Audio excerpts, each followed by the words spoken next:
This is The Sit Down, and I'm here with Patty Jenkins, the director of Wonder Woman, the Wonder Woman franchise, and the upcoming television series, I Am the Night. Yes. Good morning. How are you? Good morning. I'm great. How are you? I'm doing really well. Awesome. Thank you so much for coming on the show. So happy to be here. I'm a little obsessed with the Black Dahlia murder story, so I was excited to hear that you were tackling it. When did you first hear about this kind of classic murder? So I'm a big true crime junkie, and I've watched it and read it ever since I was really young. The Black Dahlia I dipped into at some point in my youth, and you know, you hit all the normal kind of versions of the story, but dead ends. And then this story, what blows my mind is, a friend had told me, you have to hear this woman's story. I sat down, she started telling me her story about not knowing what her identity was.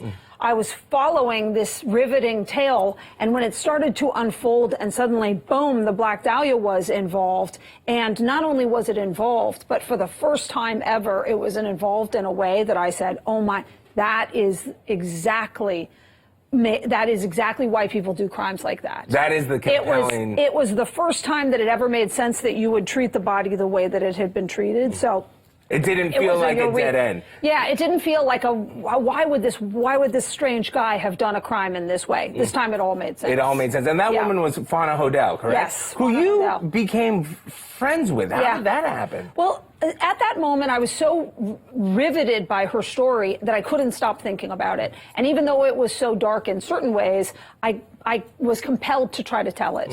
So I went out with it, and I was going to try to do it, but no one was really making limited series at the time, and people were wanting to truncate it into a Black Dahlia movie. I kept feeling, we've seen Black Dahlia movies, and I'll lose too much of this incredible story if I do that. So it just didn't happen.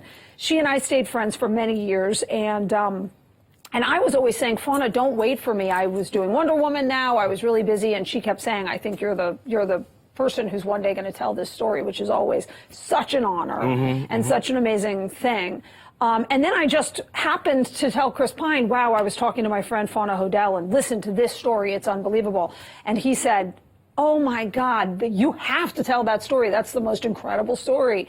So I went home and mentioned it to my husband, who I'd been begging to write this for many years. And all of a sudden he said, wow, there were all of these men involved in that story that we've never cracked how to represent that.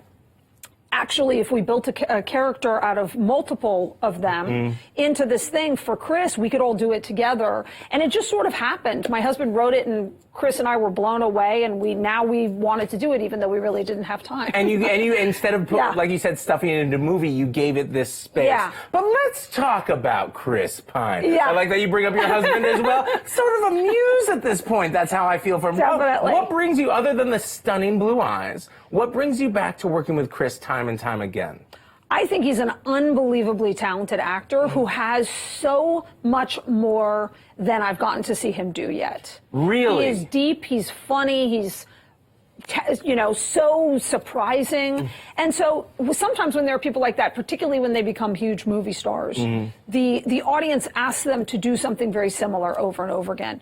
Even what he did for us in Wonder Woman, he just made us laugh all day long and moved us with his profound reflection on things.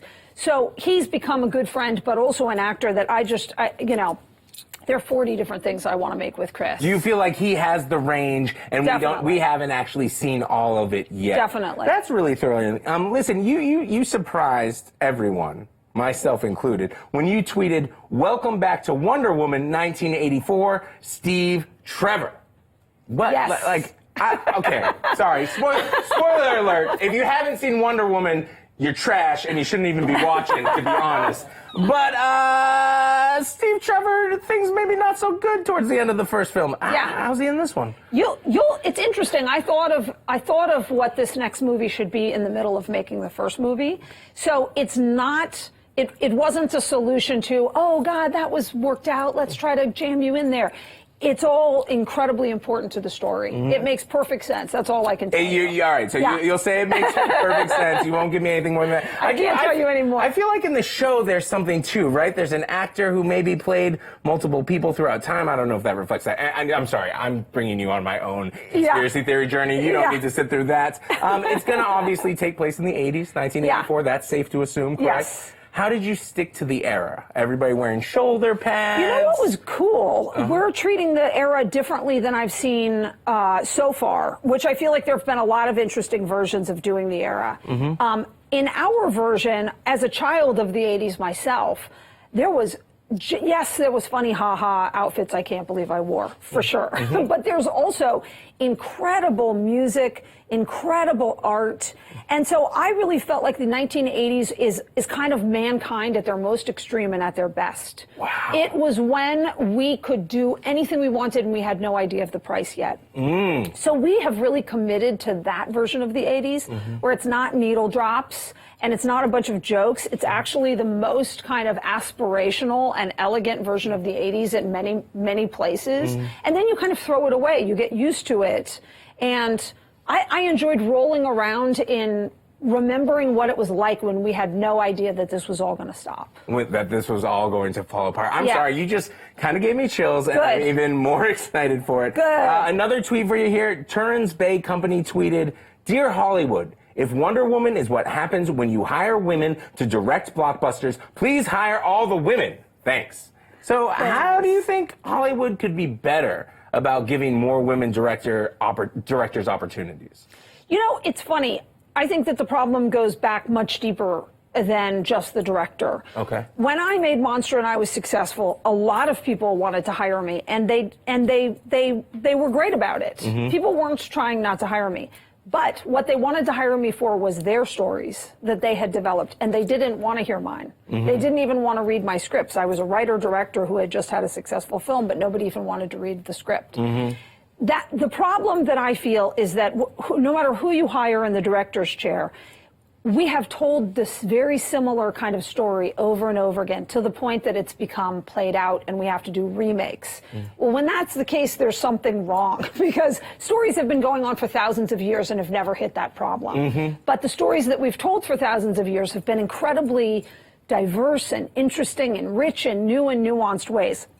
Hollywood is like super behind in that regard. That they haven't discovered that. So it's not just, yes, give women the opportunity. It's for Hollywood's own survival. We have to start telling different kinds of stories, and all stories can be commercial and universal. You know, it's not a favor. It's money. It's money. It's money. It's good business. As we're seeing, you know, in the last few years, as more than just Wonder Woman are succeeding that are movies that defied expectation. It's you know, the audience wants it and they will go. It's time. You got me standing up wanting to clap. So are there any women directors out? And now I'm like, not even to be put in charge of other people's projects, but are there any young directors or people that you're excited to see what they do if Hollywood gets its act together? Oh God, tons. Yeah. I mean, I feel like I have encountered many great women directors. Victoria, who worked on this show, you know, Vic Mahoney is one of them. There are many great female directors out there, and I can't wait to see what Ava does next. But there's also all of the incredible women that Ava has employed on her shows. There's tons of them. There's a generation that we haven't even been able to discover yet. Yeah. Listen, the Oscars are tomorrow. Yeah. So I want to just, not trying to put you on the spot. Sorry, the nominations are coming out tomorrow. Yeah. I don't want to put you on the spot. Yes. But do you have any predictions? Is there, or is you there know what? anybody you want to see? I really don't. Okay. I really don't have any predictions. I feel like the Oscars surprise me every single year because my taste always runs very different than the Oscars. So I'm always like, what's going on? Like, there's always, for the last 3 years, I think there was a movie that nobody saw that I was like, that's the best movie of the year. I don't know. And then other years it's the Pixar movie, and then those aren't considered the best movie of the year or the most mainstream movie. So I have no idea. What's the one that you would recommend to me to make sure I see? What's your, you know, it's not the Oscar nomination call, but if there's, what's the film that you feel like maybe was a little slept on this year, or just one that you really loved? God, I haven't seen enough to make that call because I've been making the movie the whole year. But I'll say, and it's not been super overlooked, but RBG, the Ruth Bader Ginsburg documentary, amazing. Amazing.